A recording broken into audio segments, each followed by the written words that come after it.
Hey, hi there you guys, it's Johnny, and today I'm bringing you a let's build of the Milano from the newest film that I've recently seen, Guardians of the Galaxy.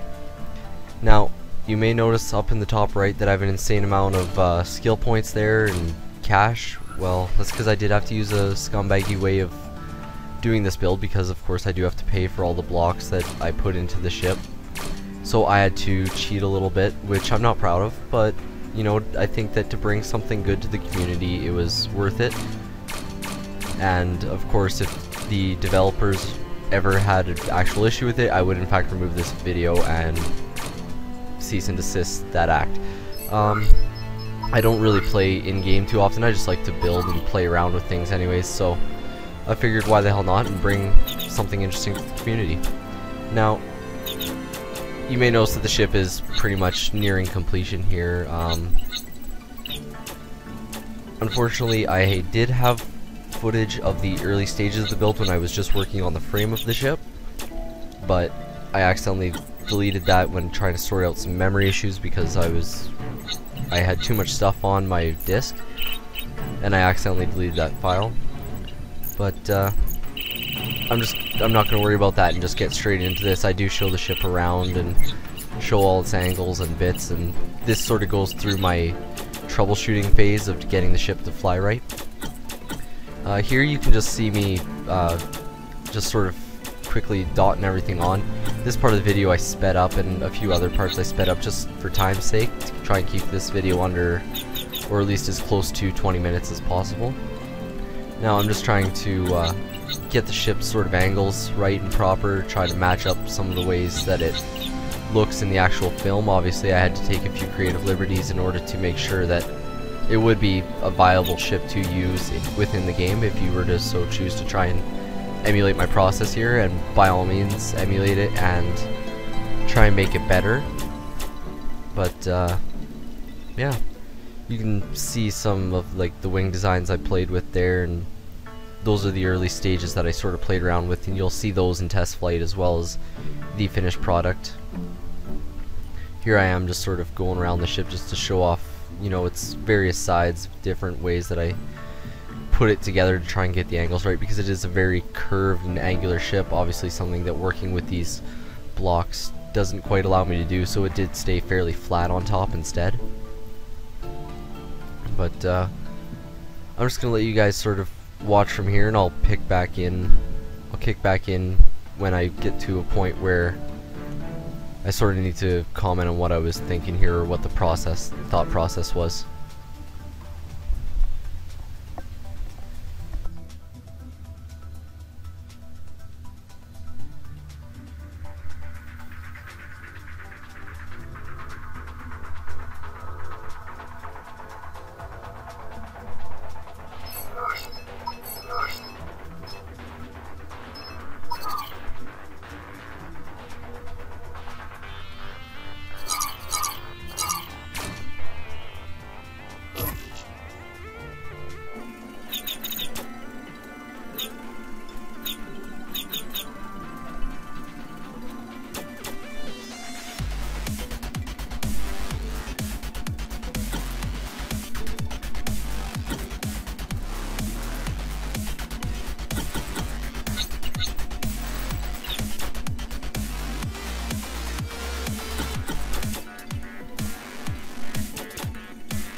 You'll notice that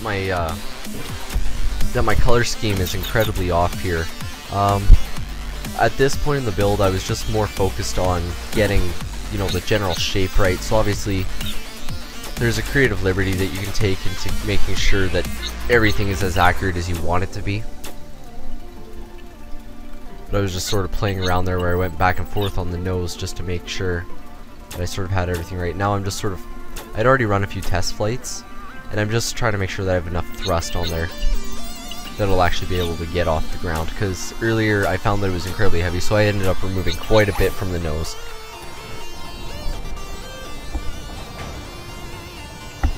Here's Well, I'm just going to call this test flight number 1, even though it really isn't, and it sort of just flops. So I'll end up playing around a bit and trying to figure out what I'm doing wrong with the physics here. And it does take me a little bit to sort of realize, oh duh, this is what I was doing wrong. But I'll just let you guys watch and see.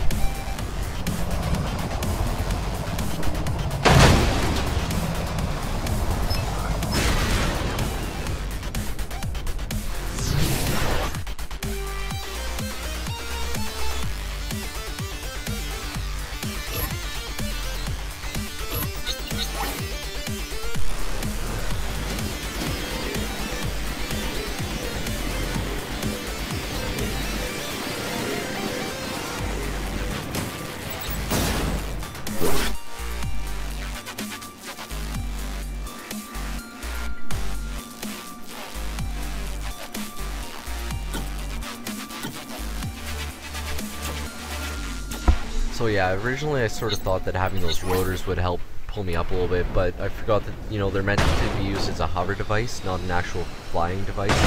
And so what happens is when you hold space up, you're just going to be it's just going to force the ship to want to stay level by pulling that nose up and just sort of keeping it that way with the nose straight up.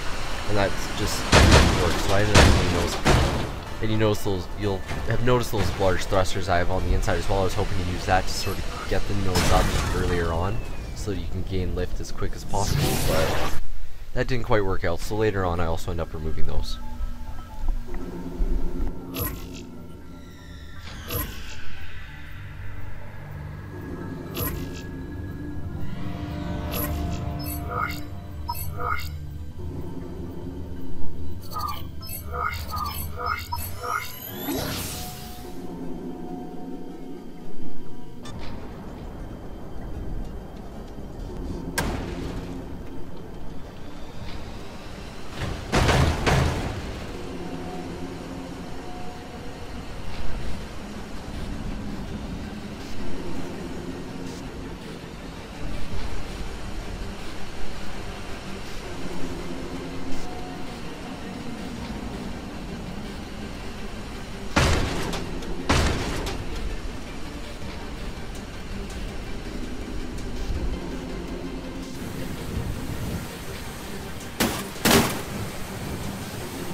Now this flight I felt was a little bit more successful, but it still flopped, so I ended up going back and changing a few things.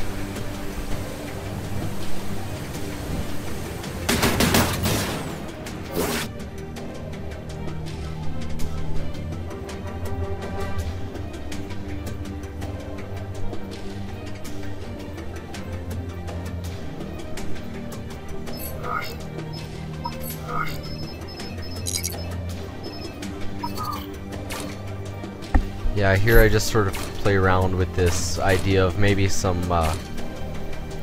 helium blocks will help get that lift up, because I was thinking that was my problem, right? It was going to be lift, but no, it was just the fact that I had those engines there on the front end, and those just weren't helping at all. But it does help take some of the load off, but I still have this drifting problem, and I had to get rid of that in some way.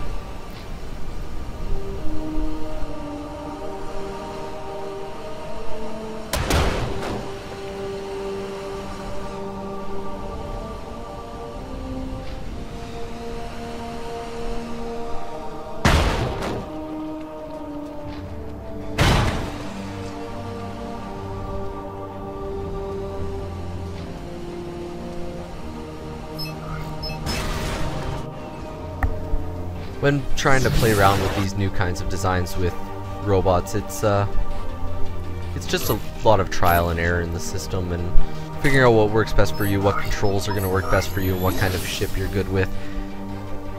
I found that I'm pretty good with hovercraft in way of the Pelican that you may or may not know from the video game series Halo, and I think I might show that off in another Let's Build, but that's for another time.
So I'm just sort of testing out giving the ship more thrust in this run here, and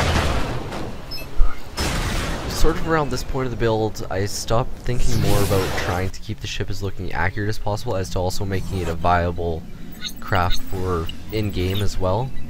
And I'm just sort of playing around. I start to think here, I need more lifts, obviously, and this sort of works out a little bit better, but not really. I still have to get rid of those engines in the front, and it's just not working well.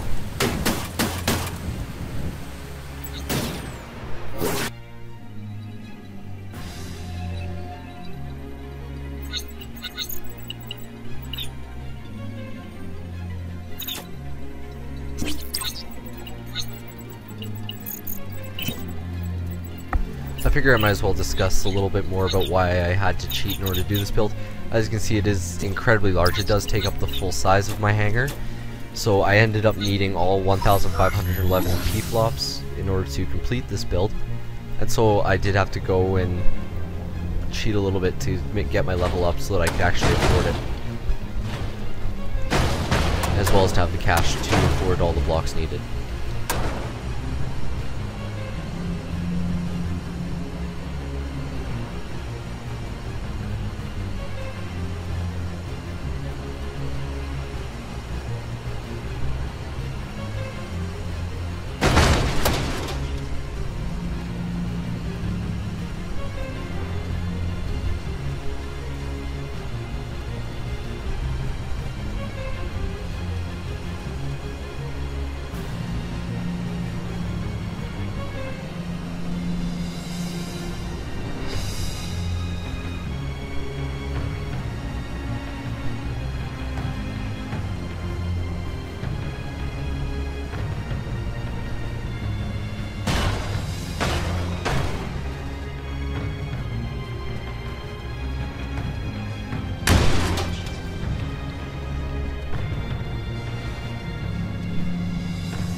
Here I just sort of realized a flaw in my build when I went to go and put those rudders on, because I would need those for better control than having those tubings that sort of just stuck straight out the back.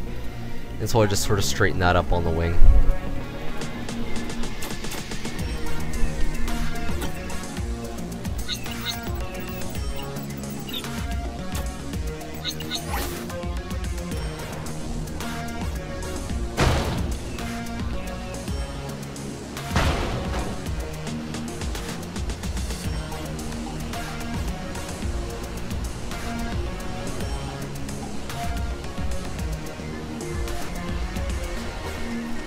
As you can see, plenty more control, just a lot easier to fly now, but I still have a lot of thrust going upwards on the front nose, so that still does need to be fixed.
Alright, here's where I get to the actual good part.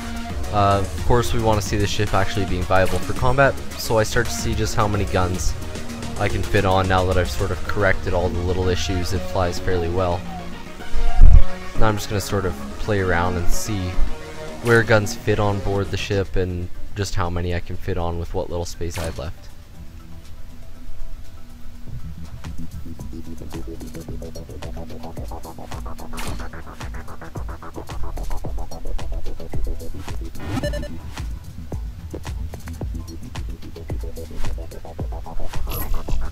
So as you can see, I hit my limit, so I removed the guns that were in the more useless spot, seeing how this is a high-flying ship that would be capable of being a bomber.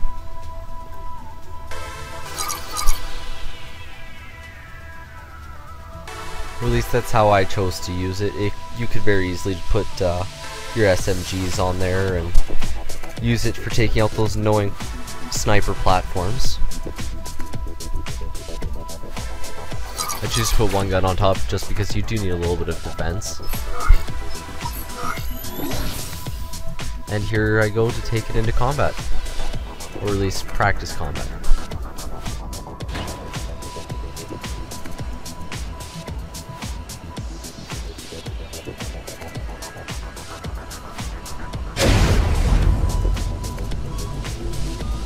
As you can see, I'm just not a very good shot.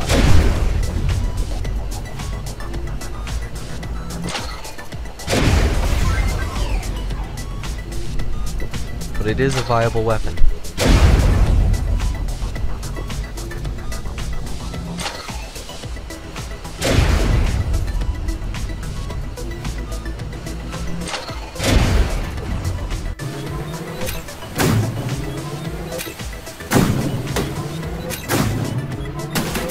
And there's where I sort of buggered up when I was too focused on hitting that target.